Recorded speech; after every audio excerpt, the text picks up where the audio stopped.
الناس بتقول إن الشوفان ده سوبر فود ومفيد جدا، والبعض الآخر بيقول إنه مش مفيد وفيه أنتي نيوترينت بتمنع امتصاص الفيتامينات والمعادن. في الفيديو ده هقول لكم فين الحقيقة. أنا دكتورة ساندي العسال وده ABC تغذية.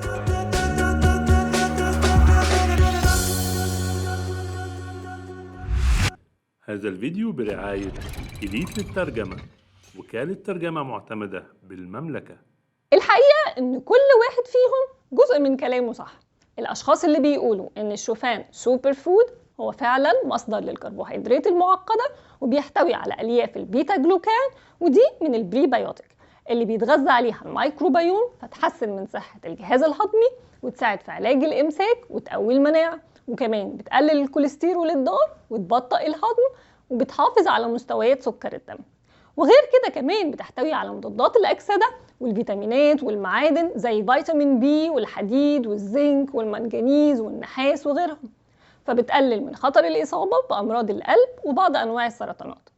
أما الأشخاص اللي بيقولوا إن الشوفان ده مش مفيد جزء من كلامهم بس هو اللي صح، وبيستندوا على كلامهم إن الشوفان فيه أنتي نيوترينت زي الفايتيك أسيد، وده بيمنع امتصاص الفيتامينات والمعادن، وده برضو كلام صحيح.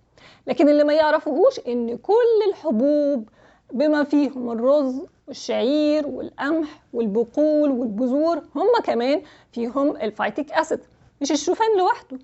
طيب هل بيمنع امتصاص كل الفيتامينات والمعادن؟ لا طبعا، بيمنع امتصاص جزء فقط، واكتر حاجة بيمنع امتصاصها هي الحديد، وده نقدر نعالجه اننا نضيف على الشوفان فاكهة فيها فيتامين سي. لكن الالياف مش بتتأثر ولا الكربوهيدرات بتتأثر، وحتى باقي الفيتامينات ليها حل. لو طبخنا الشوفان مع الحليب على النار يبقى تخلصنا من تأثير الفايتيك أسيد، أو لو نقعنا الشوفان في المية مع عصرة ليمون أو معلقة خل تفاح وسبناهم بره التلاجة طول الليل، والصبح غسلناه كويس قوي وبعدين أضفنا له الزبادي أو الحليب، برضو تخلصنا من الفايتيك أسيد.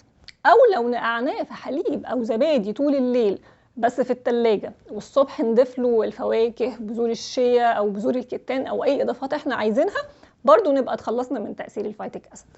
وده أغلب الناس بتعمله، محدش بياكل الشوفان ني من العلبة، إما بيتنقع أو بيتطبخ. وبرضو يكون الشوفان جزء من نظام غذائي صحي متكامل، نكون بناكل خضروات وفاكهة وبروتين ودهون صحية. يبقى كلام الأشخاص دول نظري، أخدوا معلومة واحدة وبنوا عليها تصور مش صحيح إن الشوفان مش مفيد وأكلة سيئة. فما تصدقوش أي حاجة تسمعوها واسألوا المتخصصين. لو استفدتوا من الفيديو بليز لايك وشير، ولو عندكم أي أسئلة اكتبوا لي في التعليقات.